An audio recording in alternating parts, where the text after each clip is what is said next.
السلام علیکم ورحمۃ اللہ وبرکاتہ۔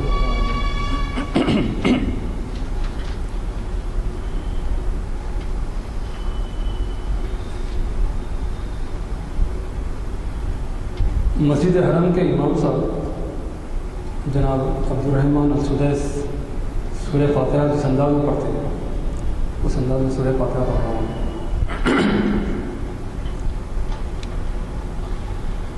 اعوذ باللہ من الشیطان الرجیم،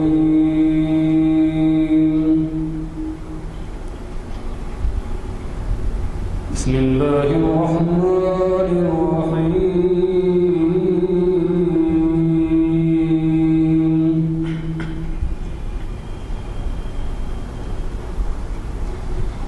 الحمد للہ رب العالمین، الرحمن الرحیم، مالک یوم الدین، ایاک نعبد وایاک نستعین، اہدنا الصراط المستقیم، صراط الذین انعمت علیہم غیر المغضوب علیہم ولا الضالین،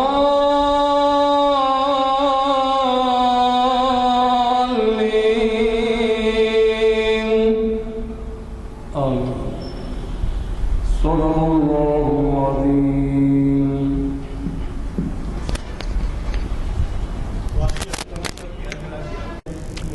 کہ آج ہماری تاریخ اسلام کی 664ویں نشست کو آپ کے جانے پہچانے اسکالر تاریخ اسلام وہ اقبالیات جناب محمد ضیاء الدین نیّر صاحب ہمیں بعنوان خلافت راشدہ سے ملوکیت تک کے عنوان سے مخاطب کر رہے ہیں۔ اب یہ خلافت راشدہ اور ملوکیت انہی کے زبان سے سنیے کہ کیا اصطلاحات ہیں۔ حضرات، آج کی یہ محفل 1 نومبر 7 محرم الحرام 1 نومبر 2014 اور 36 ہجری میں منعقد ہو رہی ہے، اور جیسے کہ آپ واقف ہیں کہ ہمیں آج کے مقرر صاحب کئی عنوانات سے مختلف محافل میں مخاطب کر چکے ہیں، چلنا ضرورت نہیں ہے ان کے تعارف، اور پھر مقدس ایام متبرک ایام محرم کے چل رہے ہیں۔ مجھے یقین ہے کہ ہم ان کے خطاب سے پوری طرح سے استفادہ کریں گے، اور یہ کہ پرسوں بہت ہی اہم عنوان حافظ محمد اسحاق کمال خارجی صاحب کا پیر کے دن ہے، شریعت انفارمیشن سروس کی 555ویں نشست ہے، اور ان کا عنوان ہے اللہ کے ولی بنیے۔ اب ولی کا تصور تو آپ کو معلوم ہے، اس کے ترجمے الگ ہیں، ہندی میں بھی ہے، تیلگو میں بھی ہے، انگلش میں بھی ہے۔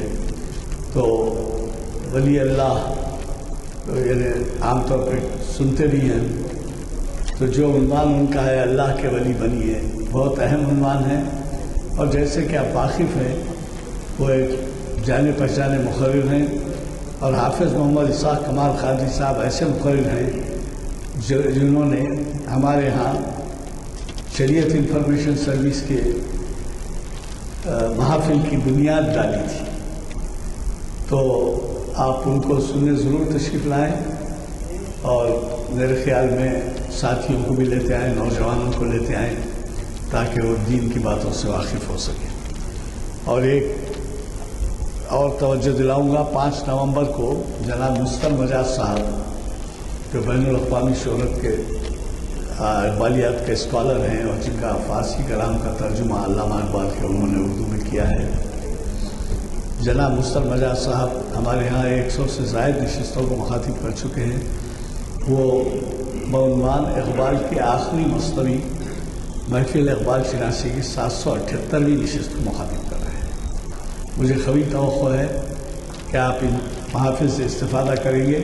یہی نہیں بلکہ آپ یہ بھی کریے کہ یہاں ہمارے بلیٹن چھپ کے آئے ہیں اور آج ہفتے سے ہفتہ پیر اور چہارشنبے کے محافل کے تاریخ اور ٹائمنگ وغیرہ درج ہیں. اگر ایک سے زائد ہونا بھی ہے تو لیتے ہوئے جائیں.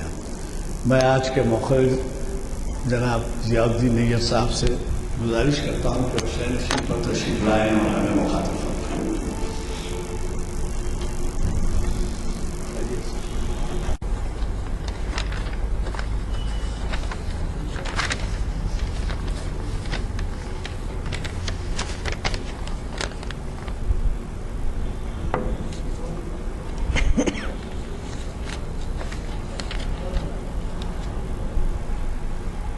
اعوذ باللہ من الشیطان الرجیم. بسم اللہ الرحمن الرحیم.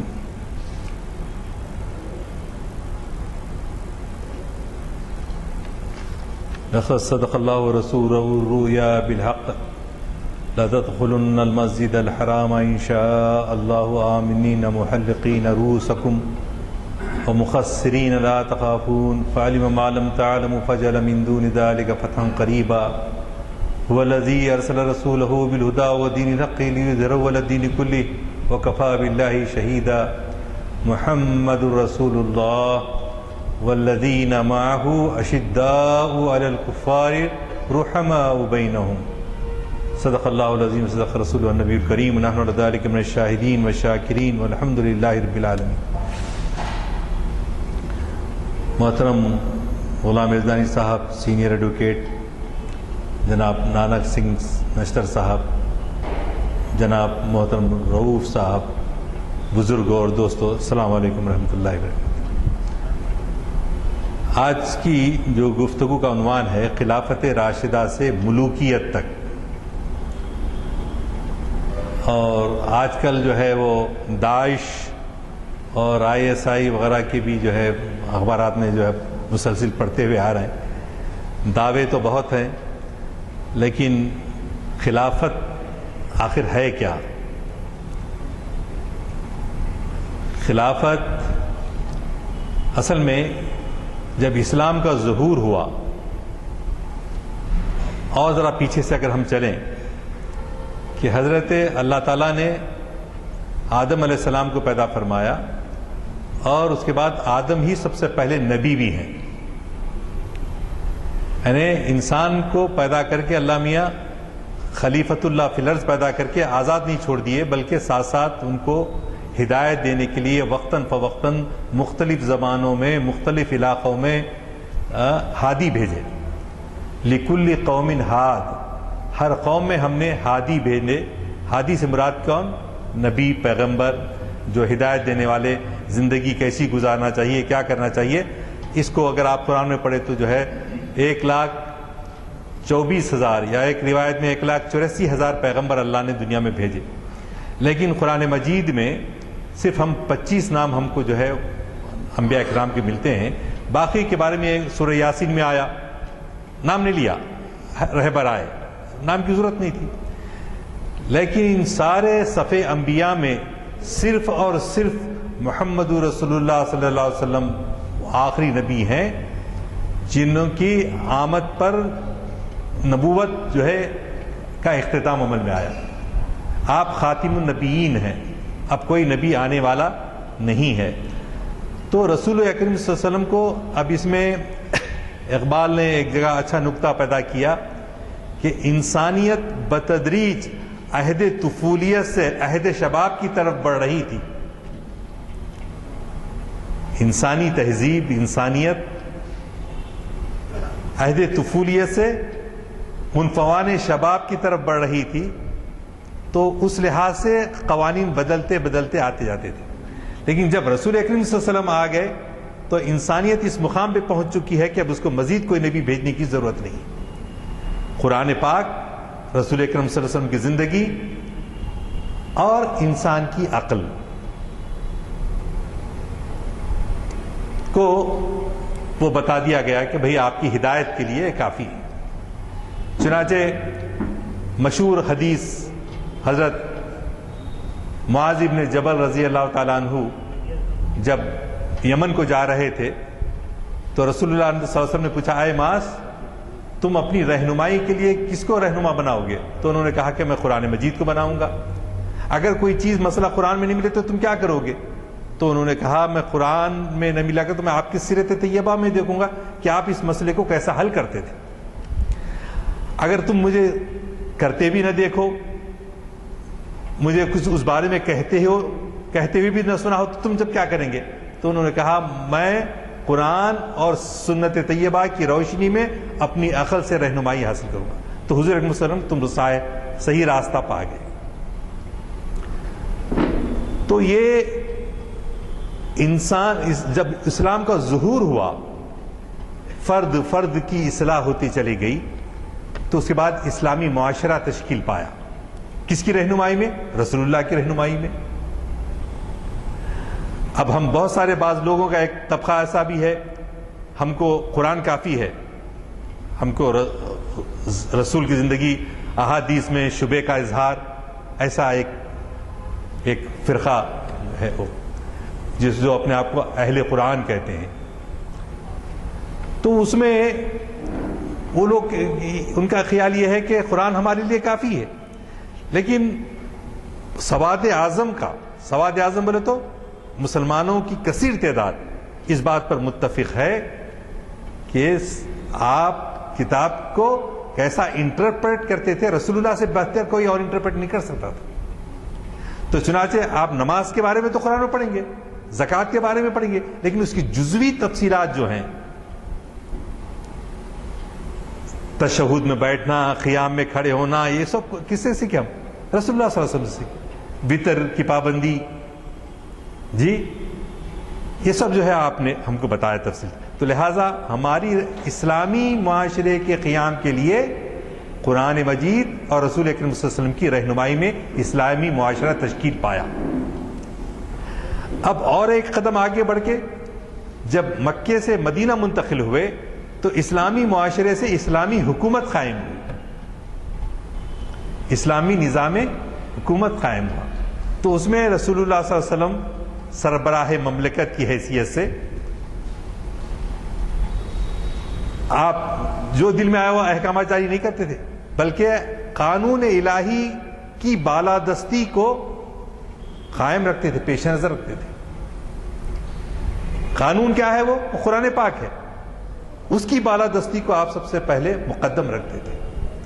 اسی لیے سورہ صف میں آیا، سورہ فتح میں آیا، 3 جگہ پر آیا کہ هو الذی ارسل رسولہ بالہدی ودین الحق لیظہرہ علی الدین کلہ۔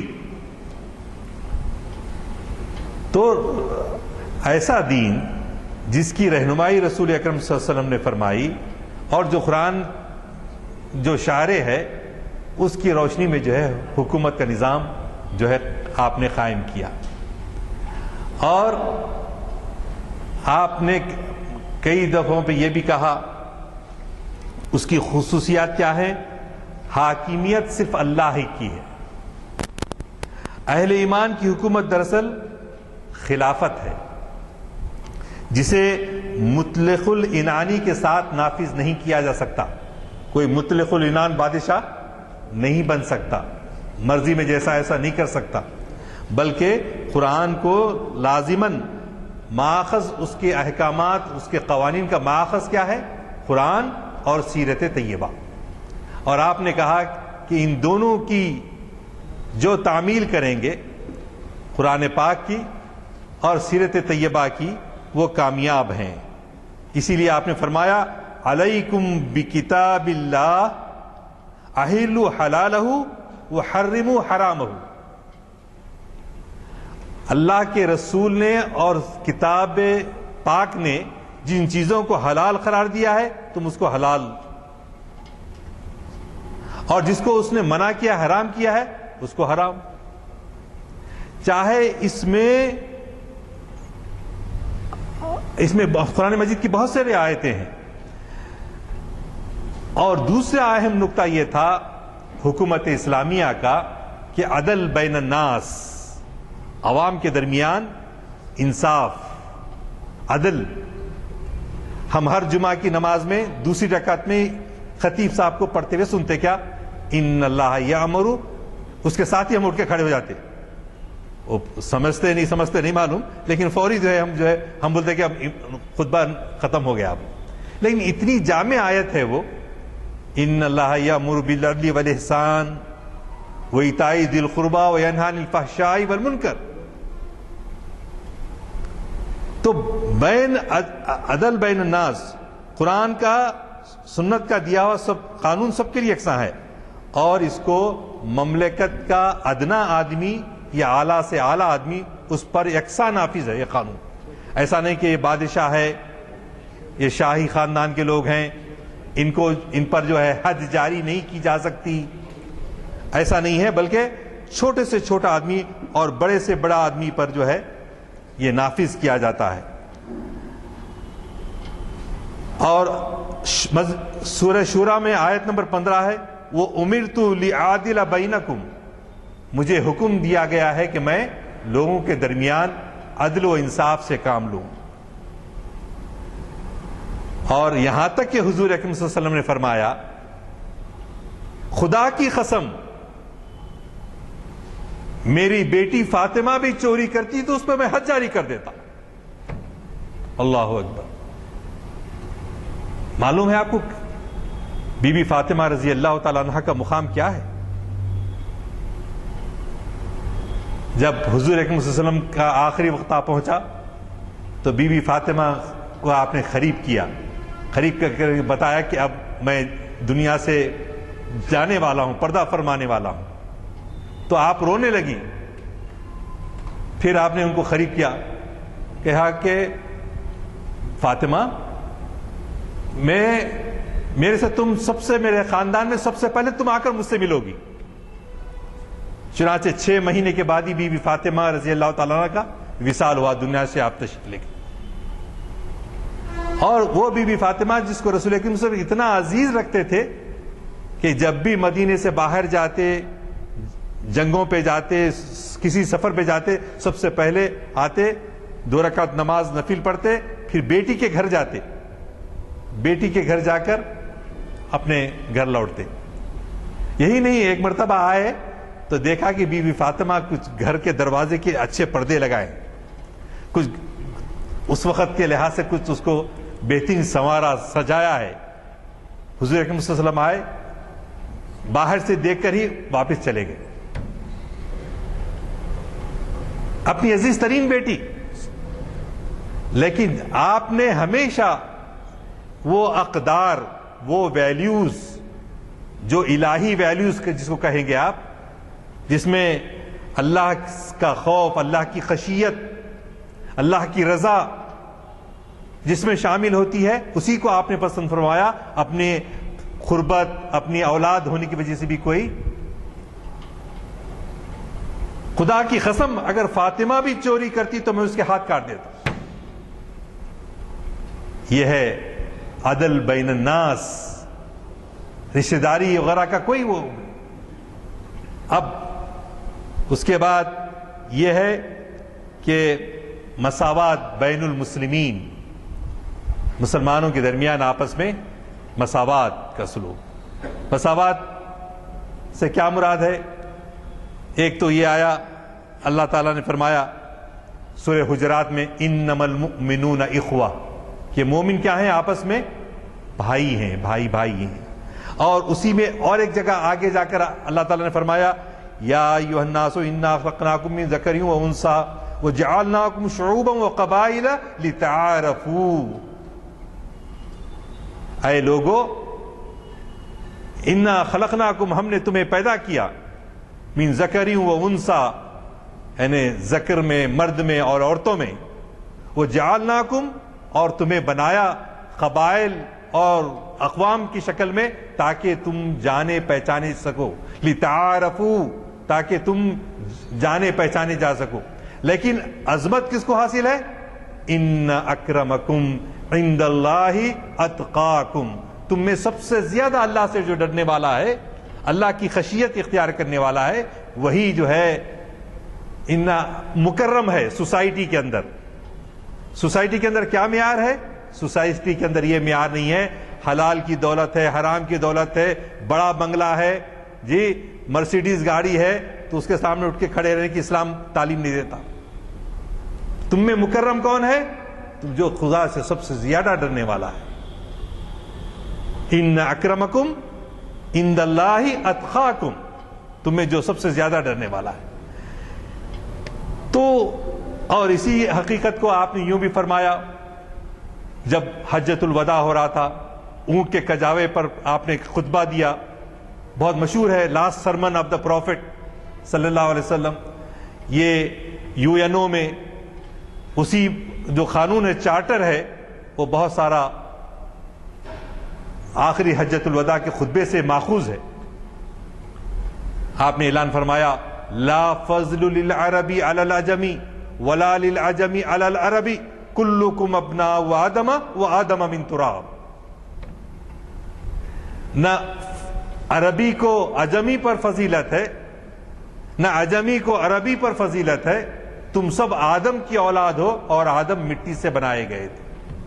تو گویا عدل بین الناس. ہاں، افضلیت کا معیار کس کے لیے ہے؟ جو متقی اور پرہیزگار، اللہ کی خشیت کرنے والا، انسانیت کا احترام کرنے والا، لوگوں کے حقوق ادا کرنے والا، معاشرے کے اندر عدل و انصاف قائم کرنے والا، ظلم سے پاک کرنے والا، ظالم کی مدد کرنے والا، مظلوم کی مدد کرنے والا. ظالم کی مدد کیا ہوتی ہے؟ ظالم کو ظلم کرنے سے روکنا، اس کی مدد کرنا ہے. مظلوم کی مدد تو سمجھ میں آتی ہے. تو یہ مساوات بین المسلمین. آپ بولیں گے کیا کہ عنوان کچھ ہے، تقریر کچھ ہو رہی ہے. ایسا نہیں ہے، میں ذرا تھوڑی دور سے لے کر آ رہا ہوں. تمہید بہت بڑی ہے،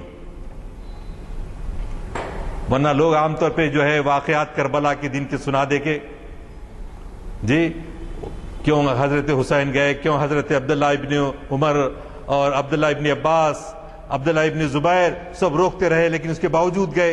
یہ تفصیلات آپ جانتے ہیں، یہ تفصیلات عام طور پہ لوگوں کو معلوم ہے، سنے جاتے ہیں. لیکن اصل سوال یہ ہے کہ خلافت کی حکومت ہوتی کیسی ہے، پھر اس میں اور مملکت ملوکیت کے اندر کیا فرق پایا جاتا ہے، جس کو آج ہم ترستے ہیں ایسے نظام حکومت کے لیے. وہ تاریخ کا ایک حصہ بن گیا. کیوں کہ ان تمام باتوں کا جو میں تمہید کے طور پہ آپ کے سامنے بیان کر رہا ہوں، اس پہ غور و فکر نہیں کیا جاتا. حکومت حاصل کرنا ہے، بس حکومت حاصل کرنا ہے، مطلق العنانی کے ساتھ حکومت کرنا ہے، اللہ کے قانون کی بالادستی کو پیش نظر رکھنا نہیں ہے، اپنے جیسے انسانوں کو اپنا غلام بنا کر رکھنا ہے.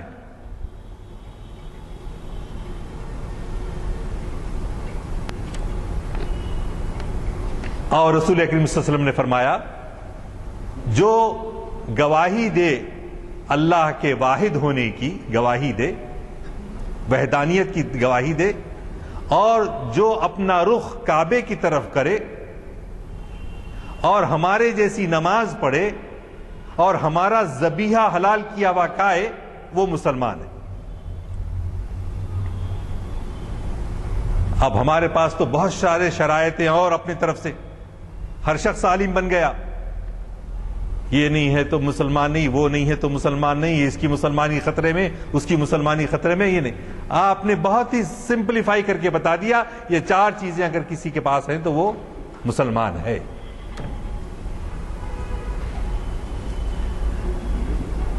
اور مسلمان پر جزیہ عائد نہیں کیا جا سکتا، جیسا غیر مسلموں کو یہ کہا جاتا ہے اگر آپ اسلام قبول کیجئے، اگر آپ کو اسلام پسند نہیں ہے تو آپ ہمارے باج گزار بن کے رہیے، اس کا جزیہ دیجئے، ٹیکس دیجئے. لیکن مسلمان پہ کوئی جو ہے. اور خلافت راشدہ یا مرشدہ، خلافت راشدہ و مرشدہ، ہدایت یافتہ اور راسترو یعنی سیدھے راستے پہ چلنے والا نظام حکومت میں جو خلیفہ وقت ہوتا ہے اس کو ذمہ داری کا ایسا احساس ہوتا ہے،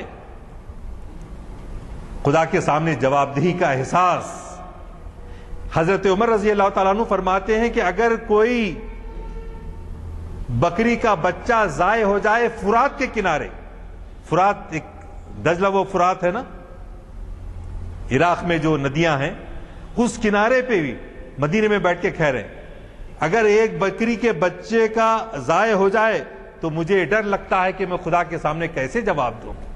اللہ اکبر۔ یہ خلافت شوقیہ نہیں تھی، دعوے داری نہیں تھی میں خلیفہ بنتا ہوں، میں صدر بنتا ہوں پارٹی کا۔ اب ہمارے پاس حکومت تو نہیں، پارٹیوں میں لڑائی ہوتی، تو شوق سے نہیں۔ اور رسول اکریم صلی اللہ علیہ وسلم نے فرمایا کہ میں نے خود حضور اکرم صلی اللہ علیہ وسلم کو اپنی ذات سے بدلہ لیتے دیکھا ہے۔ آپ نے کسی کو آپ کی چھڑی لگ گئی تو کہا مجھ سے بدلہ لو۔ اللہ اکبر۔ کتنا جو ہے بے نفسی کا معاملہ ہے۔ میں تو رسول ہوں، وہ بھی ایسا رسول کہ وجہ تخلیق کائنات ہے، تو لیکن ایسا خدا کے سامنے۔ اور حکومت کی ذمہ داری جواب دہی میں بخاری شریف میں اللہ تعالی حضور اکرم صلی اللہ علیہ وسلم فرماتے ہیں کوئی حکمراں جو مسلمانوں میں سے کسی رعیت کے معاملات کا سربراہ ہو، اگر اس حالت میں مرے کہ وہ ان کے ساتھ دھوکہ اور خیانت کرنے والا تھا تو اللہ اس پر جنت حرام کر دے گا۔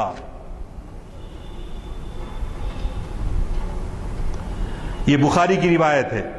اور ایک روایت ہے کوئی حاکم جو مسلمانوں کی حکومت کا کوئی منصب سنبھالے پھر اس کی ذمہ داریاں ادا کرنے کے لیے جان نہ لڑائے اور خلوص کے ساتھ کام نہ کرے، وہ مسلمانوں کے ساتھ جنت میں قطعاً داخل نہ ہوگا۔ اور خلافت کا نظام خلافت کا اور ایک اہم پہلو کیا تھا؟ شورا، انتخاب خلیفہ کا شورا کرے گی اور شورا کے مشورے سے حکومت چلائے گا خلیفہ۔ چنانچہ سورۃ الشورى میں آیا اللہ نے کیا فرمایا؟ وَأَمْرُهُمْ شُورَى بَيْنَهُمْ، اور مسلمانوں کے معاملات باہمی مشورے سے چلتے ہیں۔ اور ایک جگہ آل عمران میں آیا وَشَاوِرْهُمْ فِي الْأَمْرِ، اور اے نبی صلی اللہ علیہ وسلم ان سے معاملات میں مشاورت کیا کرو، مشورے کے بغیر منمانی نہیں۔ حضرت علی رضی اللہ تعالیٰ عنہ سے رسول اکرم سے پوچھا اگر آپ کے بعد ہمیں کوئی ایسا معاملہ پیش آئے جس کے متعلق نہ قرآن میں حکم ہو اور نہ آپ سے ہم نے سنا تو ہم کیا کریں؟ اس معاملے میں دین کی سمجھ رکھنے والے اور عابد لوگوں سے مشورہ کرو اور کسی خاص شخص کی رائے پر فیصلہ نہ کر ڈالو۔ عابد سے مراد صرف ہم یہ نہیں دیکھیں گے کہ وہ بہت کوئی نماز قضا نہیں کرتا، نوافل کی کثرت کرتا ہے، یہ معیار نہیں ہے عابد، بلکہ وہ اصحاب الرائے میں اس کا شمار ہوتا ہو، یعنی باخبر رہتا ہو، دنیا کے معاملات سے باخبر رہتا ہو، اللہ کا تقوی بھی رکھتا ہو۔ ایسے لوگ جو ہے شورا کے ممبر بن سکتے ہیں۔ ایسا نہیں کہ معیار یہ نہیں ہے کہ صرف نمازوں کی شمار اسٹیٹسٹکس تیار کرے اور اس کی بنیاد پر آئے، ایسا نہیں، بلکہ صاحب الرائے ہو، جو اللہ سے خشیت بھی رکھتا ہو، اللہ کے سامنے حضور حاضر بھی ہوتا ہو، اور ساتھ ساتھ جو ہے دنیا کے امور میں اور دنیا انسانوں کے امور میں باخبر رہتا ہو۔ ایسے شخص سے مشورے کرنا یا شورا کا ممبر ایسے کو بنایا جا سکتا ہے۔ حضرت عمر رضی اللہ تعالیٰ عنہ کا قول کا مطلب یہ ہے کسی شخص کا اسلامی حکومت پر زبردستی مسلط ہونے کی کوشش کرنا ایک سنگین جرم ہے۔ مسلط اپنے آپ کو میں خلافت کا لائق سمجھتا ہوں، مجھے حق بنتا ہے، میں استحقاق رکھتا ہوں، قابلیت کی بنیاد پر یا کسی وجہ سے نسبت کی بنیاد پر نہیں، نسبت کی بنیاد پر بھی نہیں، بلکہ وہ جو معیار جب آپ نے دیکھا حضرت ابو بکر رضی اللہ تعالیٰ عنہ کو خلیفہ منتخب کر لیا گیا تو آپ نے کیا کہا؟ میری اطاعت کرو جب تک میں اللہ اور اس کے رسول کی اطاعت کرتا رہوں۔ اگر میں اللہ اور اللہ کے رسول کی اطاعت کرتا رہوں تو میری اطاعت کرو، اور جب میں اللہ اور اس کے رسول کی نافرمانی کروں تو میری کوئی اطاعت تم پر واجب نہیں۔ تو چنانچہ وہ ایک آیت ہے نا،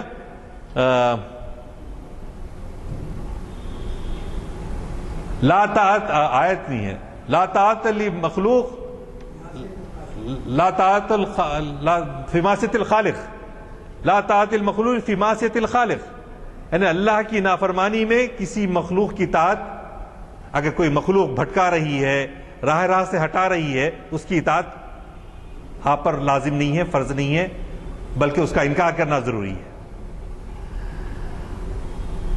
حضرت علی رضی اللہ تعالیٰ عنہ نے فرمایا اطاعت صرف معروف میں ہے، اطاعت صرف معروف میں ہے، اطاعت صرف معروف میں ہے، 3 مرتبہ آپ نے کہا، یعنی نیکیوں کے معاملے میں ہی بھی اطاعت ہے، اگر کوئی برے کام کرنے کے لیے کہہ رہا ہے تو کوئی جو ہے۔ اب یہاں ایک سوال یہ پیدا ہوتا ہے، جب ہم یہ کہہ رہے ہیں کہ کوئی اقتدار کے طلبگار کو، خواہش رکھنے والوں کو حکومت نہیں دی جا سکتی، اقتدار نہیں دیا جا سکتا، تو سوال یہ پیدا ہوتا ہے کہ حضرت یوسف علیہ السلام نے کیوں جو ہے عزیز مصر سے کہا تھا کہ میں مصر کے میں حکومت کا جو ہے حکومت چاہتا ہوں؟ ایک پیغمبر سے ایسی کیسی غلطی ہو گئی؟ حضرت یوسف علیہ السلام نے ایک مرحلے پر عزیز مصر سے کہا تھا کہ میں اقتدار لینا چاہتا ہوں تم سے۔ اس کی وجہ یہ تھی بنیادی طور پہ کہ وہ حکومت اسلامی حکومت نہیں تھی، پہلے تو عزیز مصر جو تھا وہ مسلمان بادشاہ نہیں تھا، نہ مسلمان حکمراں تھا، لیکن حضرت یوسف علیہ السلام نے محسوس کیا کہ اگر میں اقتدار پر آ جاؤں تو میں اسلام کی تبلیغ کرنا میرے لیے آسان ہو جائے گا۔ اس مقصد کے لیے انہوں نے اپنے آپ کو اس وقت پیش کیا حکومت کے لیے، تو اس سے احکام میں، چاہے وہ حضرت یوسف علیہ السلام کے زمانے میں ہو یا حضرت نوح علیہ السلام کے زمانے میں ہو یا حضور اکرم صلی اللہ علیہ وسلم کے زمانے میں ہو یا آج کے زمانے میں ہو، سب زمانوں میں یہ ہے کہ اقتدار کی خواہش انسان خود نہیں کرے، فرد خود نہیں کرے۔ حضرت ابو بکر صدیق رضی اللہ تعالیٰ عنہ نے سقیفہ بنی ساعدہ میں اپنے آپ کو خود سے پیش نہیں کیا،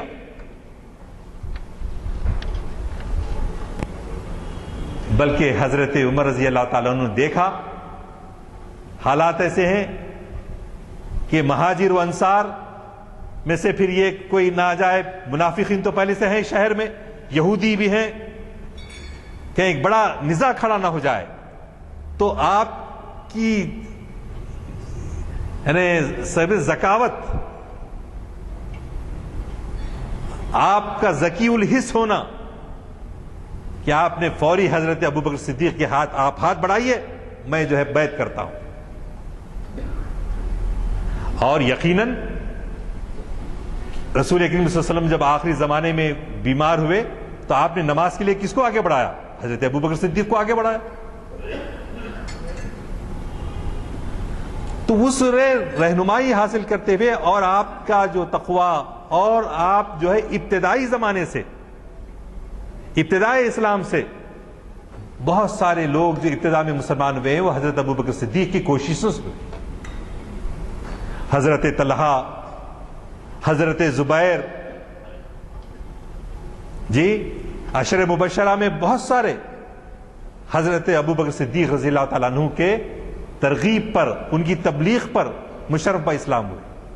اور یہی نہیں بلکہ رفیق راہ طریق ہجرت کے لیے آپ کے ساتھ جو غار ثور میں آپ جو پناہ میں تھے، آپ نے کہا جب دشمن قریب آ گیا تو آپ کو یہ تھا کہ لا تحزن ان اللہ معنا، رنجیدہ مت ہوئیے، اللہ کی معیت ہمارے ساتھ ہے۔ اور وہی حضرت ابوبکر صدیق نماز میں امامت کے لیے آگے بڑھتے ہیں تو حضرت عمر فاروق نے ان کے ہاتھ پر بیعت کی، اور لہٰذا حضرت ابوبکر صدیق نے ہرگز اپنے آپ کو پیش نہیں کیا، بلکہ انہوں نے یہ کہا کہ ابھی میں نے جو آپ کے سامنے سنایا، میری اطاعت کرو جب تک میں اللہ اور اس کے رسول کی اطاعت کروں، اور جب میں اللہ اور اس کے رسول کی نافرمانی کروں تو میری کوئی اطاعت تم پر فرض نہیں ہے۔ اور کیسے سادہ لوگ تھے۔ خلافت ہوئی، جی خلافت تسلیم کی گئی، دوسرے دن جو ہے آپ بازار میں کپڑے کے تھانہ کندھے پہ ڈال کے اس زمانے میں بیچنے کے لیے نکل گئے، تو حضرت عمر فاروق راستے میں ملے، ارے کدھر جا رہے ہیں حضرت؟ تو بولے میں اپنے آل اولاد کو کھلانے پلانے کے لیے کچھ تجارت میری جو کپڑے کی ہے وہ کروں تو صحیح۔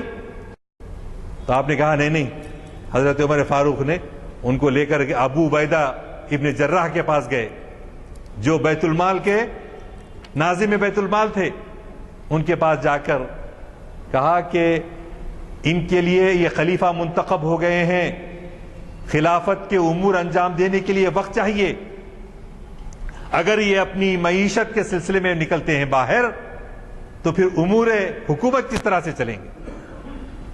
تو آپ نے ابو عبیدہ سے مشورہ کر کے کہا کہ ایک مہاجر کی اعلیٰ سے اعلیٰ تر زندگی اور ایک معمولی سے معمولی مہاجر کی جو زندگی کے درمیان متوسط جو ہو سکتا ہے وہ روزگار ان کے لیے طے کیا جائے۔ تو چنانچہ 2000 درہم جو ہے مقرر کیے گئے آپ کا روزگار کے طور پر، خلافت سیلری سمجھے خلیفہ کی۔ تو آپ نے کیا کیا؟ آپ کی حکومت 2 سال 3 مہینے تھی، تو جب انتقال ہوا حضرت ابوبکر صدیق کا تو انہوں نے اپنے بیٹے سے وصیت کر دی تھی کہ یہ 8000 جو درہم ہیں یہ لے جا کے واپس کر دو خلافت کے بیت المال میں، کیونکہ وہ مرنا بھی ایسا نہیں چاہتے تھے کہ وہ کچھ بیت المال سے استفادہ کریں۔ جب حضرت عمر کو معلوم ہوا تو کہا، حضرت عمر نے یہ بڑے امتحان میں ڈال دیا بعد میں آنے والوں کے لیے۔ تو یہ تقویٰ کا ایسا معیار ان لوگوں کا تھا۔ خلافت جو بولے وہ خلافت بول رہے نہیں، بلکہ خلافت کے سلسلے میں جو کردار جو کیریکٹر ہونا چاہیے تھا وہ ان اصحاب کے پاس تھا۔ چنانچہ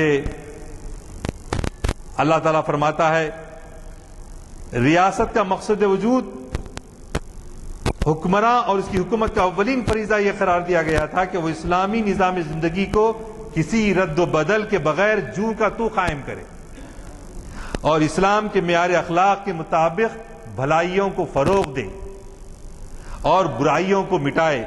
اللہ تعالیٰ کا ارشاد ہے الذین ان مکناہم فی الارض اقاموا الصلاۃ وآتوا الزکاۃ وامروا بالمعروف ونہوا عن المنکر۔ سورہ حج کی آیت ہے۔ یہ وہ لوگ ہیں جنہیں اگر ہم زمین میں اقتدار بخشیں تو نماز قائم کریں، زکوٰۃ دیں اور نیکی کا حکم دیں اور بدی سے روکیں۔ اور آل عمران میں ایک آیت آئی کنتم خیر امۃ اخرجت للناس تأمرون بالمعروف وتنہون عن المنکر وتؤمنون باللہ۔ تو یہ ریاست اسلامی ریاست میں خلیفہ اس کا مین مقصد کیا ہے؟ دنیا میں نیکیوں کا بول بالا ہو، بدیوں کا خاتمہ ہو، لوگوں کا انصاف کے ساتھ حکومت قائم ہو اور امر بالمعروف و نہی عن المنکر ہو۔ مسلم معاشرے کے ہر فرد کا حق یہ ہے کہ وہ کلمہ حق کہے، نیکی اور بھلائی کی حمایت کرے، اور جو مشہور بات قرآن کی آیت ہے تعاونوا علی البر والتقوی ولا تعاونوا علی الاثم والعدوان۔ نیکی اور بھلائیوں کے کاموں میں تعاون کرو، برائیوں کے کاموں میں کوئی تعاون نہ کرو۔ اور اسی لیے نیکیوں کے قیام کے لیے حتیٰ کہ یہ بات کہی گئی کہ سب سے بڑا جہاد یہ ہے کہ ظالم حکمراں کے سامنے انصاف کی بات کہی جائے. کہاں ہیں ایسے لوگ؟ اب بہت سارے جو ہے، اب کیا بتائیں صاحب، آپ ہم دیکھتے ہیں ایک ایم ایل اے ہو جاتا ہے تو اس کا سوٹ کیس لے کے پیچھے پیچھے پھرتے رہتے اس کے بچے آتے. ان اگر اپنے گھر کو آ گیا تو عید ہو گئی، اس کے ساتھ ایک فوٹو اخبار میں آ گیا تو خوشیوں کی انتہا نہیں رہی. یہ معیارات ہو گئے. کدھر جابر و ظالم بادشاہ کے سامنے کلمہ حق کہنا، نیکیوں کا بول بالا کرنا، زمانے سے بدیوں کا اور برائیوں کا خاتمہ کرنے کے لیے سر پہ کفن باندھ لینا، یہ تو جو تھا مسلمانوں کے لیے اگر خلافت چاہتے ہو تو، ورنہ سب تاریخ کا ایک حصہ ہو کے رہے گا. اب ہم صرف پڑھ لیتے ہیں، ذکر کر لیتے ہیں، قصہ ختم. لیکن اللہ جو ہے کم سے کم وہ حدیث تو آپ اور ہم جانتے ہیں کہ دنیا میں اگر تم کوئی برا کام کرتے دیکھو جی، اس کو قوت سے روکو، ہاتھ سے روکو. اگر تم یہ نہیں کر سکتے کم سے کم زبان سے اس کو جو ہے روکو. اگر یہ بھی نہیں کر سکتے کم سے کم دل میں برا سمجھو. لیکن یہ اس ایمان کا ضعیف ترین درجہ ہے. لوگ جب ظالم کو دیکھیں اور اس کے ہاتھ نہ پکڑیں تو بعید نہیں، لوگ جب ظالم کو دیکھیں اور اس کے ہاتھ نہ پکڑیں تو بعید نہیں کہ اللہ ان پر عذاب بھیج دے. ابو داؤد، جس نے کسی حاکم کو راضی کرنے کے لیے وہ بات کہی جو اس کے رب کو ناراض کر دے، وہ اللہ کے دین سے نکل گیا. اللہ ناراض ہوتا ہے تو ہو جان دو، مگر دنیا کا جو ہے بادشاہ، دنیا کا پریزیڈنٹ، دنیا کا ان راضی ہو جانا، اس کو راضی کرنے کی فکر، اجی وہ تو دور کی بات ہے. ہم میں ہر ایک کا معاملہ یہ ہو گیا ہے، اللہ معاف کرے، آئی ایم سوری ٹو سے، ہو سکتا ہے آپ میں سے لوگ نہ ہو، لیکن اکثریت کا معاملہ یہ ہو گیا ہے کہ رضائے مخاطب کی تمنا کا حصول، سامنے والا راضی ہو جائے، ہاں میں ہاں ملا جائے. وہ جھوٹ رہتا کہ نہیں، سچا رہتا کہ نہیں، اللہ میاں اس سے ناراض ہوتا کہ نہیں، کچھ نہیں، سامنے والا راضی ہو گیا تو بس. تو یہ خلافت جو راشدہ ہے اس کے لیے کیسے کیسے جو ہے افراد، کیریکٹر اسلام تیار کرنا چاہتا ہے، کردار تیار کرنا چاہتا ہے. ہم تو بس ایک 4 سجدے پڑھ لے کے جی اور کچھ لباس کی خطا وہ کر کے سمجھ رہے ہیں کہ ہم اسلام کا مسلمان ہو گئے پورے. اب یہ کردار کی، کیریکٹر کی بات اگر دیکھنا ہے تو آپ دیکھیے حضرت عمر فاروق رضی اللہ تعالیٰ عنہ کو ہمیشہ فکر اس بات کی رہتی تھی کہ میرے بعد اگر کوئی حکمراں ایسا، خلیفہ ایسا بنے جو اپنے رشتہ داروں کو نوازے، جی ان کو عہدے دے،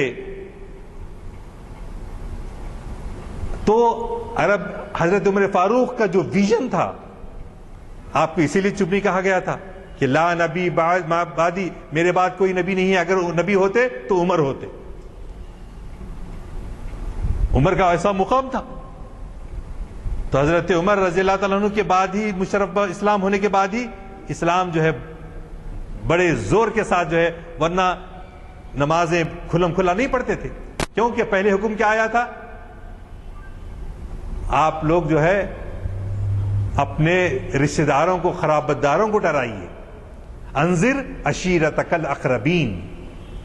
لیکن جب حضرت عمر آئے تو اعلان ہوا کہ فاصدع بما تؤمر، کھلم کھلا اب اعلان کر دو، حق کا اعلان کر دو. لوگ چھپ کے نہیں بلکہ کعبۃ اللہ میں آ کے جو ہے نماز پڑھنے لگے. تو وہ عمر کی ایسی بصیرت تھی کہ انہوں نے کہا کہ اگر میرے بعد، اس لیے حضرت عثمان غنی، حضرت علی، حضرت سعد بن ابی وقاص رضی اللہ عنہم کو آپ بلا کر 1 سے زائد مرتبہ کہا، میں ڈرتا ہوں کہ میرے بعد کوئی ایسا سلسلہ نہ پڑے کہ اپنے رشتہ داروں کو جو ہے دیا جائے اور اس کی وجہ سے جو ہے ناانصافی کا بول بالا ہو جائے. لیکن حضرت عثمان غنی رضی اللہ تعالیٰ عنہ کیا کہتے تھے؟ ان کا یہ کہنا تھا کہ شیخین حضرت ابو بکر و حضرت عمر فاروق رضی اللہ عنہما خود بھی اسرت کی زندگی گزارتے تھے سادہ زندگی گزارتے تھے اور وہ چاہتے تھے کہ ان کے رشتہ دار بھی سادہ زندگی گزاریں. میں یہ چاہتا ہوں کہ میں بھی اچھا رہوں اور میں اپنے رشتہ داروں کو بھی نوازوں.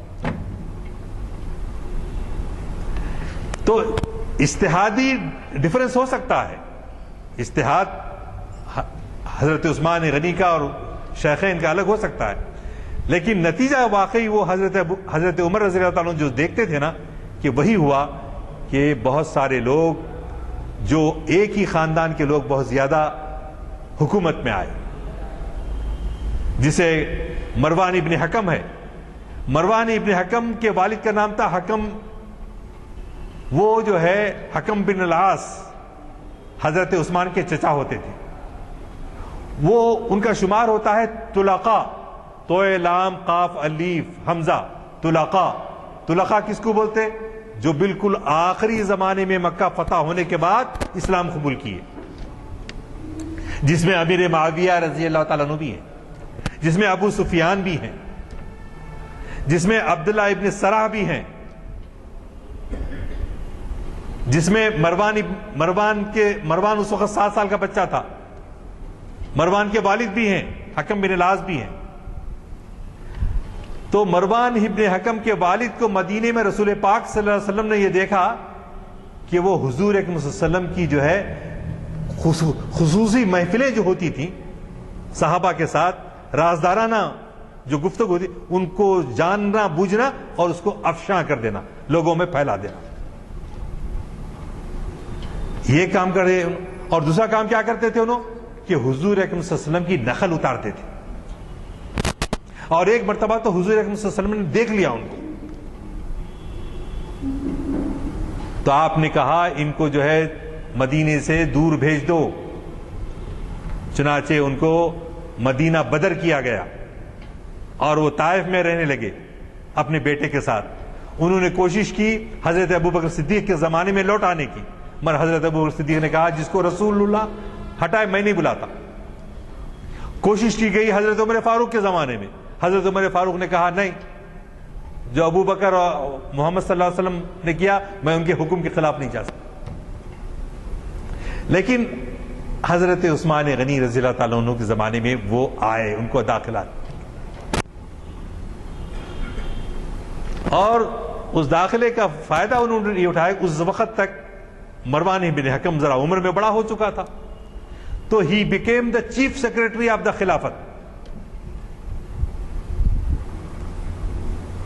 خلیفہ خلافت کے اس وقت کے جو چیف سیکرٹری کا جو پوزیشن ہوتا ویسا. اب ان کے جو مراسلے جا رہے ہیں, احکامات جا رہے ہیں, سب ان کی دستخط اور سیل سے چل رہا معاملہ. چنانچہ بی بی نائلہ رضی اللہ تعالیٰ عنہا, بی بی حضرت عثمان غنی رضی اللہ تعالیٰ عنہ کی زوجہ محترمہ نے کہا کہ یہ شخص جو ہے کہیں آپ کو کہیں کا نہیں چھوڑے گا, آپ کو شہید کروا کے رہے گا.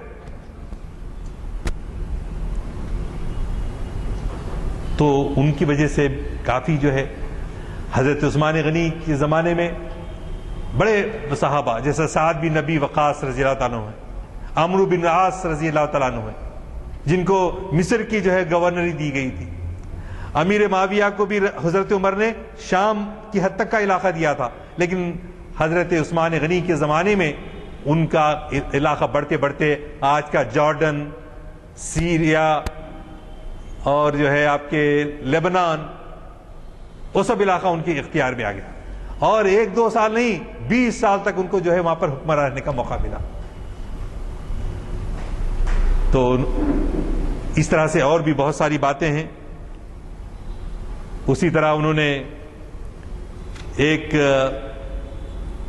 ولید بن عقبہ کو مقرر فرمایا سعید بن عاص کی جگہ پر. اور ولید بن عقبہ کا کردار ایسا تھا جیسے میں نے آپ کو کہا کہ یہ طلقاء تھے جو لیٹ کمرز, اسلام میں دیر سے داخل ہوئے تھے. ان کی تربیت کا موقع رسول اکرم صلی اللہ علیہ وسلم کو ان کو صحبتیں نہیں ملی تھیں. آپ کے مدینہ منورہ میں مسجد میں جو مدرسہ تھا اس زمانے میں, وہ وہاں ان کو بیٹھنے سیکھنے کا موقع نہیں ملا تھا. تو چنانچہ یہ صاحب کیا کرے معلوم ہے, ایک مرتبہ ان کو رسول اکرم صلی اللہ علیہ وسلم نے بھیجا, جاؤ بنی مستلق کے پاس جا کے وہ جزیہ کا پیسہ لے کر آؤ. گئے, یہ جانے کے بعد وہاں کچھ ڈر سے گئے. ڈر کے کیا کیے معلوم ہے؟ اب کیا بولنا, جا کے واپس رپورٹ کر دیے کہ وہ لوگ جزیہ دینے سے انکار کر دیے. تو حضور اکرم صلی اللہ علیہ وسلم نے کہا کہ جو لوگ کمٹمنٹ کر چکے ہیں, باز گزار ہونے کو تسلیم کر چکے ہیں, اس کے بعد کیسے وہ انکار کرتے ہیں؟ لہذا ان کے خلاف ایک فوج کو بھیج رہے تھے کہ ان پر حملہ کیا جائے. کسی طرح وہ بنی مستلق والوں کو معلوم ہوا, بھاگے بھاگے آئے کہ آپ جو بول رہے ہیں سرکار, یہ صاحب تو ہمارے پاس آئے نہیں, پوچھے بھی نہیں.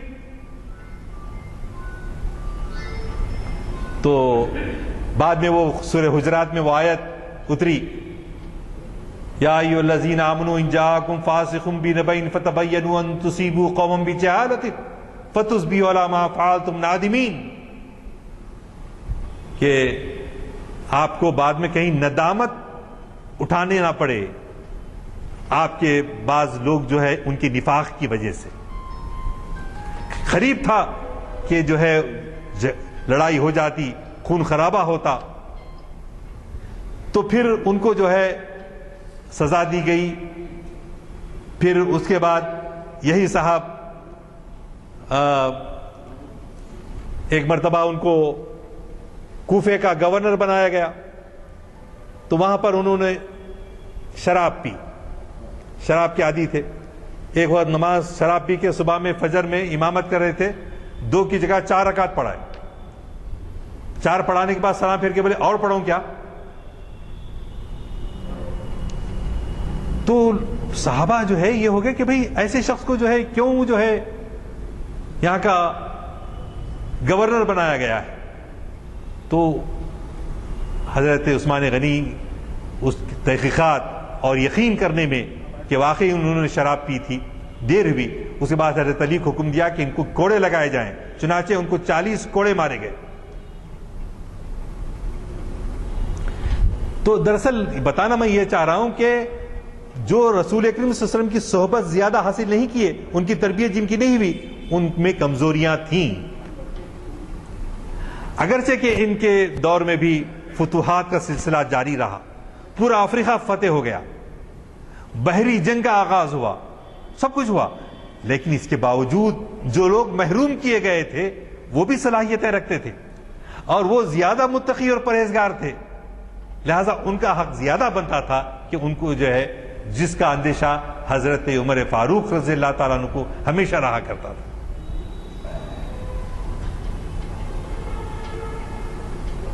تو برادران عزیز, کیسا نظام حکومت, آپ وہ واقعہ سنتے رہتے ہیں کہ حضرت عمر فاروق رضی اللہ تعالیٰ عنہ کو روح جمہوریت, ڈیموکریسی کی جو اسپرٹ ہے, یہ آج کل کی سو کال ڈیموکریسی, ہاں, بندوں کو گنا کرتے ہیں, تولا نہیں کرتے, ایسی تو پارلیمنٹ ہے آج کل کے ہمارے پاس. اور وہاں جو ہے یہ حال تھا کہ آپ نے ایک مرتبہ حضرت عمر فاروق نے کہا کہ 400 درہم جو ہے مہر کی رقم کو ایک فکس کر دیتے ہیں. ایک خاتون فوری اٹھ کے کھڑی ہوگی, اے عمر آپ کون ہوتے ہو جب قرآن نے ان کو کسی قسم کا لمیٹیشن نہیں کیا ہے, یہ اتنا مقید نہیں کیا ہے, تو تم کون ہوتے ہو جو ہمارے لیے مہر کی رقم کو جو ہے محدود کرنے والے, معین کرنے والے, متعین کرنے والے.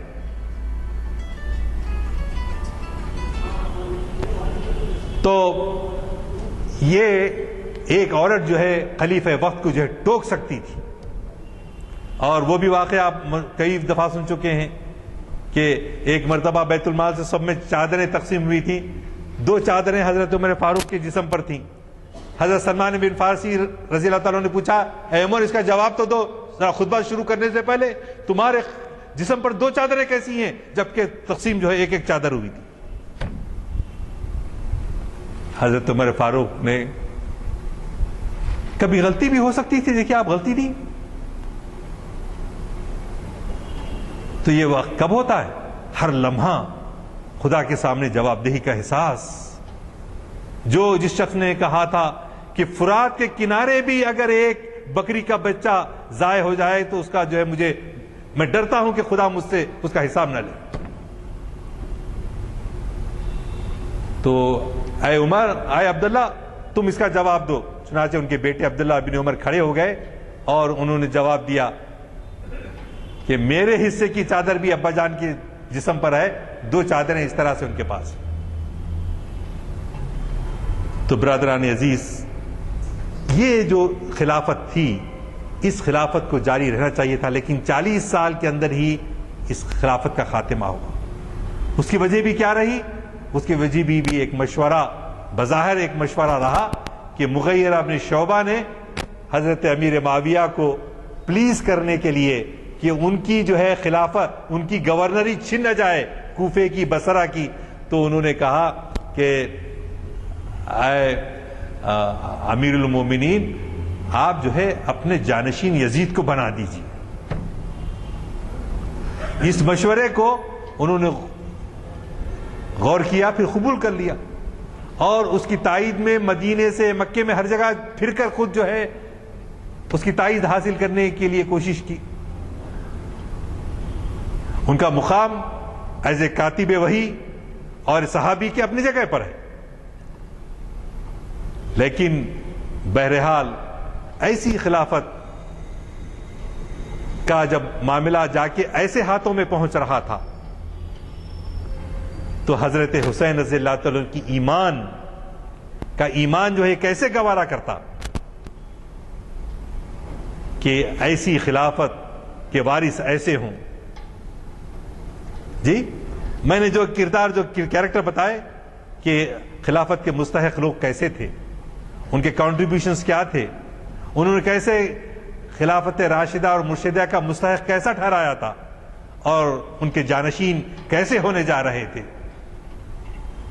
تو اس کو ظاہر ہے ہم چونکہ ایمان ہمارا کمزور ہے تو بہت زیادہ سے زیادہ دل میں برا سمجھتے ہوں گے، لیکن حضرت حسین کا ایمان قوی تھا، تو انہوں نے کہا جان جاتی چلے جائے، پورے گھر والوں کو لٹا دیا جائے، اللہ ہم سے راضی ہوا تو بس۔ یہ وہ جذبہ شہادت تھا کہ دیں اس حسین، دیں پناہ اس حسین، شاہ است حسین، شاہ پناہ است حسین، در دست یزید حقا کے بنا لا الہ است حسین۔ لا الہ الا اللہ کو دوبارہ نافذ کرنے کے لیے، اس مسلم معاشرے کو زندگی بخشنے کے لیے اور اسلامی حکومت کو قائم و دائم رکھنے کے لیے آپ نے اپنی جان اور اپنے خانوادے کو لڑا دیا۔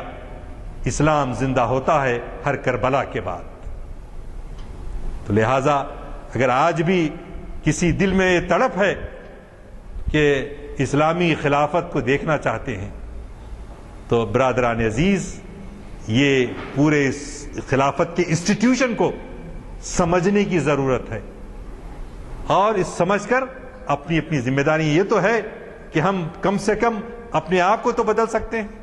ایک فرد بدلے گا تو پھر معاشرہ بدلے گا، پھر معاشرہ بدلے گا تو پھر جو ہے حکومت بھی آئے گی، خلافت بھی آئے گی، اور پھر اللہ کا اعلاء کلمت اللہ کا جو ذمہ داری ہم پر ہے، کنتم خیر امت اخرجت للناس تأمرون بالمعروف وتنہون عن المنکر، پورا ہو کر رہے گا۔